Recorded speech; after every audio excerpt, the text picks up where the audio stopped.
Good morning, everyone. I just wanted to come on because I just was on my morning walk and just had to download. Different people in my life have been telling me, and I've been seeing it with my own eyes, like people's minds opening up and like becoming more acceptive of other people's differences, becoming more acceptive of people's different ways, seeing love even in the strangest of places, and being able to see life in like a new lens where we're not seeing each other so much as separate and wrong, but more as like everyone makes mistakes and we should all love each other, kind of like kumbaya kind of vibe. It's so beautiful, and I wanted to share something with you guys too. So I had ordered some Rudrashka beads, which are ancient seeds, like from like they're supposed to connect you to the ancient ways and Lord Shiva and God and bring blessings, and depending upon how many raktis or faces they have, it represents something different. And I've got the five mukti,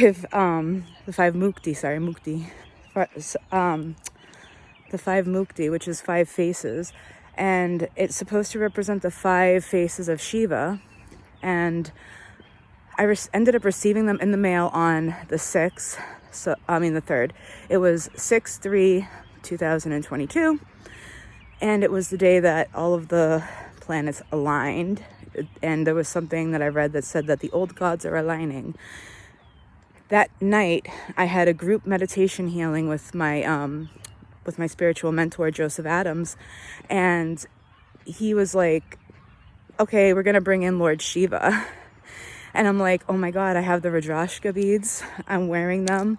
And I'm like, this is no coincidence. Like, I get the five faces of Shiva, Rudrashka beads.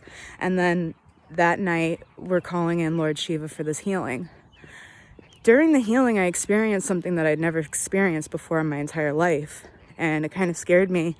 I actually had to stop the meditation to check to make sure that nobody was touching me, because I literally felt like my body was being worshipped.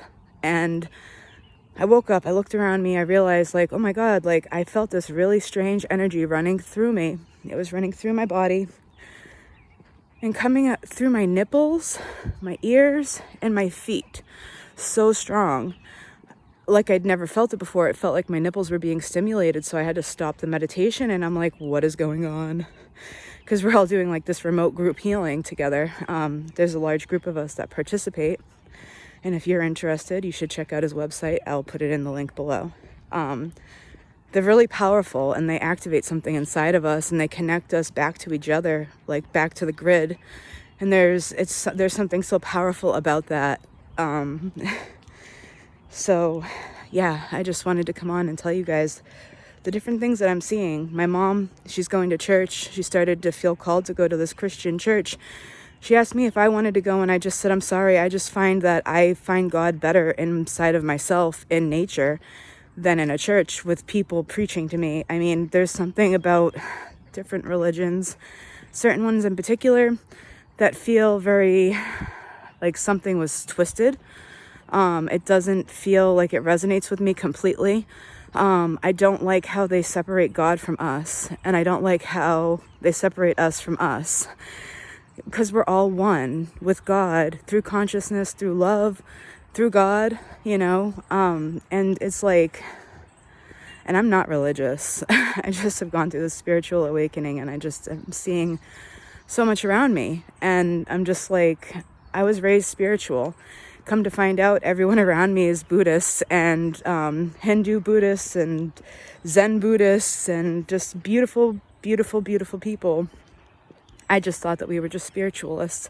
We never put a label on it. And now I'm growing up and I'm actually learning that they are in fact Buddhists. And yeah, it's just like my whole life just is kind of falling into place. So I found out that my cousins, my aunt, my uncle, like everybody, even my dad, Buddhist.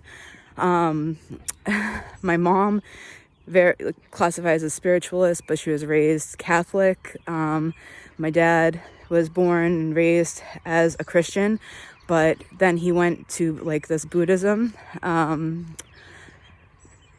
And my aunt, his aunt, my great aunt, Buddhism. My great grandmother, she was a Christian, and she was like amazing. I can't even tell you how amazing Gram was. She was born in 1907 and she wore pants. She was a gym teacher, and she just like, and she was the glue that held the family together. Like, we would get together every year, and it was like we had that community, because it could be Gram's last, so we got to go, you know. And then she passed and everyone just kind of fell apart. So I'm hoping that we can reconnect that glue, because I can hear Gram calling me and saying, come on, call everybody up, tell them it's time for a family reunion. Anyways, I just wanted to come on and tell you guys to connect to your roots and see where you can see this Christ consciousness awakening inside of you, inside of your friends, inside of your neighbors, and how can you bring it into your life? How can you embody that loving embrace of just being one with all? How can you do it? And do it. Don't be afraid of like what someone else is going to think. Follow your heart. Do what makes your soul sing, and don't think twice about it. If it makes you happy and it doesn't hurt anybody else, then hell, what are we doing? Have a great day, guys.